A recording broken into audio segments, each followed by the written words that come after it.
السلام علیکم ورحمۃ اللہ وبرکاتہ۔ الحمد للہ وحدہ والصلاة والسلام علی من لا نبی بعدہ، اما بعد۔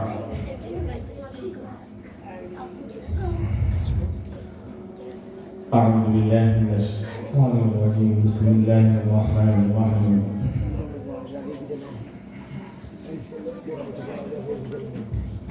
وذکر فإن الذکر تنفع المؤمنین، صدق اللہ العظیم۔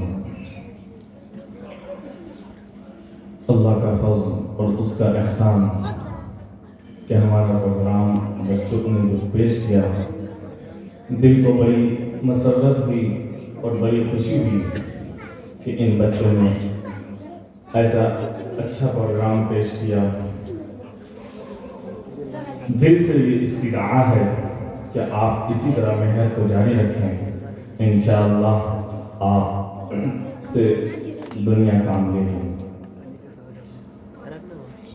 بندہ ناچیز خود نصیحت کا محتاج، اور آپ جیسے پائے درجے کے صاحب علم کو نصیحت کرنا یہ ایسا ہے جیسے کہ سورج کو چراغ دکھانا۔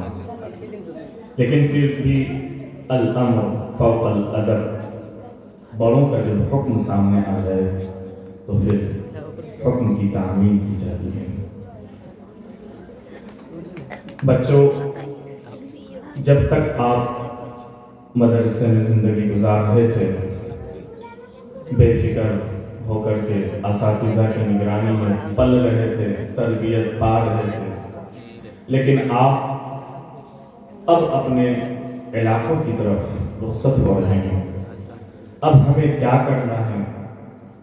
گھر میں جا کر اپنا کیا رسوخ ہونا چاہیے، اپنا کیا اثر ہونا چاہیے، جس سے مدرسہ ہمیشہ مدرسے کا اس کا نام ہو۔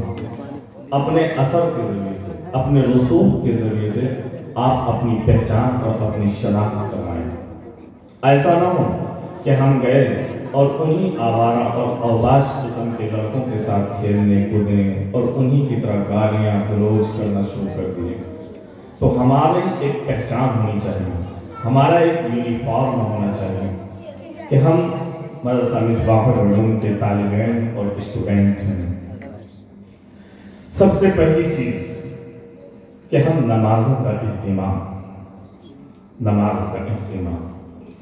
لوگ یہ نہیں دیکھتے کہ آپ کہاں سے پڑھ کر کے آئے ہیں، لوگ یہ دیکھتے ہیں مسجد میں لوگوں کی نظریں ہوتی ہیں کہ فلاں کا بیٹا فلاں مدرسے میں پڑھتا ہے، وہ نماز کی کتنی پابندی کرتا ہے۔ اس لیے سب سے پہلی چیز آپ نے نماز کی پابندی کرنی ہے، اور ابھی جو رمضان المبارک کا مہینہ آ رہا ہے، اس سنہرے موقع کا خوب فائدہ اٹھانا ہے۔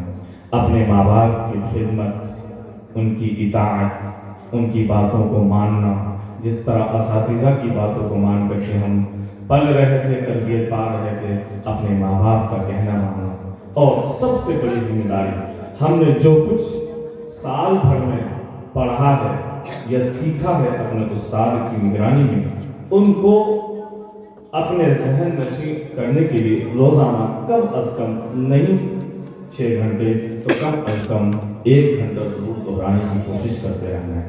حضرت مولانا اشرف علی تھانوی رحمہ اللہ نے اپنی ملفوظات کے اندر، ان کی ملفوظات میں کسی نے لکھا ہے، حضرت نے فرمایا طالب علم کتنا ہی نکما اور ناکارہ کیوں نہ ہو، اگر وہ صرف آموختے کا اہتمام کر لے تو وہ طالب علم کامیاب ہو جائے گا، پچھلا دورہ کامیاب ہو جائے گا۔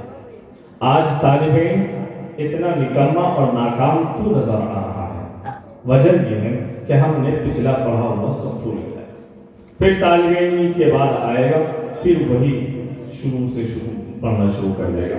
اس لیے اگر ہم یہ چاہیں کامیابی کی طرف بڑھتے جائیں، ہمارا فیوچر اور ہمارا مستقبل کیسے کامیاب ہو جائے، ان کے لیے آپ کو محنت کرنی پڑے گی، جد و جہد کرنی پڑے گی۔ علامہ زردوجی علیہ الرحمہ کی ایک مائناز کتاب تعلیم متعین میں انہوں نے لکھا ہے، طلب العلا سہر اللیالی۔ اگر تمہیں مرتبہ چاہیے، اگر تم یہ چاہتے ہو کہ دنیا ہمیں گود میں بٹھا کر رکھے، ہمیں کوئی مرتبہ ان کے بیچ میں چاہیے، سحر اللیالی تو راتوں کو جاگنا پڑے گا، راتوں کو ویران کرنی پڑے گی۔ دنیا سو رہی ہو اس سے کوئی فرق نہیں پڑتا، آپ کو اگر مرتبے کے طالب ہیں تو آپ کو راتوں رات ویران کرنی پڑے گی۔ فرمایا بقدر القد تکتسب المعالی، جیسی محنت ہوگی، جیسی تمہاری لگن ہوگی، تکتسب المعالی، تمہیں ویسے ہی نتائج سے اور ویسے ہی مراتب سے تمہیں نوازا جائے گا۔ کسی شاعر نے کہا کیوں ادھر ادھر بھٹک رہا ہے اے ناداں، کیوں ادھر ادھر بھٹک رہے ہو اے ناداں، خود اتنا عظیم بن جا کہ منزل تمہیں خود پکارے، اتنا عظیم بن جا۔ اس لیے محنت شرط، جب تک ہم محنت نہیں کریں گے دنیا کی کوئی کامیابی ہمیں حاصل نہیں ہو سکتی۔ آپ ایک ادنا سا کام، ہمارے علاقے میں زیادہ تر جس کام کو لوگ فروغ دیتے ہیں اور جس چیز کا ہمارے یہاں رواج ہے وہ بیگ کا کام ہے۔ اس ایک ادنے سے کام کو سیکھنے کے لیے لوگ 2 سال 3 سال، اگر اس کا ادنا درجہ لیا جائے تو 1 سال سے پہلے یا 6 مہینے سے پہلے کوئی نہیں سیکھ پاتا۔ جب ایک دنیا کے چھوٹے سے کام کے لیے اتنی محنت کرنی پڑتی ہے تو ہم دین کے کام کو یوں ہی پاکٹ میں لے رکھا ہے، وہ بغیر محنت کے اور بغیر قد و کاوش کے میں حاصل ہو جائے گی۔ اس لیے پہلی ضرورت کہ ہم نے محنت کرنی ہے، جس لائن میں ہم، چاہے انگلش میڈیم میں ہو چاہے اردو لائن میں ہو، جس لائن میں ہو اس لائن میں ہمیں کامیاب بننا ہے تو آپ کو محنت کرنی پڑے گی۔ جب تک محنت نہیں ہوگی ہم اس وقت تک کامیاب نہیں ہو سکتے۔ اور دوسری نصیحت بندہ ناچیز آپ کے سامنے یہ کرتا ہے، نیکوں کی صحبت، نیکوں کی صحبت۔ جب نیکوں کی صحبت ہوگی یاد رکھو تم خود نیک بن جاؤ گے۔ اگر تمہاری زندگی کے اندر نیک لوگ نہیں تو تم پھر ویسے، اگر تم بدبو دار جگہ پہ جاؤ اور تم امید رکھو کہ وہاں سے خوشبو پھوٹے، پھوٹ جائے گی، کبھی نہیں پھوٹ سکتی، وہاں سے بدبو ہی اٹھے گی۔ اگر تم گندے لوگوں کے ساتھ اٹھنا بیٹھنا کرو گے یاد رکھو پھر تم گندی ہی حرکتوں کو سیکھو گے۔ کسی شاعر نے کہا، فارسی کا ایک شاعر، صحبت صالح ترا صالح کند، صحبت صالح ترا صالح کند و صحبت طالح ترا طالح کند، کہ نیکوں کی صحبت تمہیں نیک بنا دے گی۔ اگر تم نیکوں کی معیت اختیار کرو گے تو تم نیک بن جاؤ گے، اور بروں کی صحبت تمہیں برا بنا دے گی۔ ایک سانپ جس کو انسان اس کا دانت توڑ دیتا ہے اور یہ اس سے امید رکھتا ہے کہ اب اس کے ڈسنے سے اس کا زہر مجھے نقصان نہیں کر سکتا، یہ امید لگاتا ہے۔ یاد رکھو اس کی جو اصل صفت ہے اور اس کے اندر اصل جو وصف ہے وہ ڈس کر رہے گا اگر موقع پا لیا تو۔ ٹھیک اسی طریقے سے جن کو آپ نے اپنی زندگی کے بارے میں یہ سوچ رکھا ہے کہ یہ ہمارے لیے بہتر ہو سکتا ہے، جن ساتھی کو آپ نے چوز کر رکھا ہے، جس کو آپ نے منتخب کر رکھا ہے، یاد رکھو ان کی اپنی جو نیچرل طبیعت ہوتی ہے وہ آپ کو ڈس کر رہے گی۔ اس لیے سب سے دوسری گزارش آپ سے یہ ہے کہ نیکوں کی صحبت، نیکوں کی صحبت آپ کی زندگی کے اندر ہونی چاہیے۔ اور ہمارے استاد محترم آخر میں ضرور نصیحت فرمایا کرتے تھے کہ چپ اور خاموشی اختیار کرنا بڑی نعمت، چپ بھی لگا دو ہر چیز پہ۔